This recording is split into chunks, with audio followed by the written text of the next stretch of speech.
હવામાન વિભાગની આગાહી પ્રમાણે ચૂડા સહિત ગ્રામ્ય વિસ્તારોમાં ભારે વરસાદ ખાબકતા ખેડૂતોમાં આનંદની લાગણી વ્યાપી ગઈ હતી। ચૂડા તાલુકામાં સાર્વત્રિક વરસાદથી જનજીવન પ્રભાવિત થયું હતું। હાલની સ્થિતિ પ્રમાણે આ મહિનાના અંતમાં ચૂડામાં સતત ધીમી ધારે વરસાદ ચાલુ રહ્યો છે।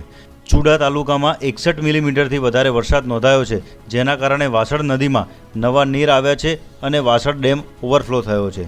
ચૂડામાં 61 મિલીમીટર વરસાદ વરસતા ઠેર ઠેર પાણી ભરાયાના દ્રશ્યો સર્જાયા હતા। અત્યારે લોકોને બફારામાંથી રાહત મેળવી ઠંડીનો અહેસાસ થયો છે।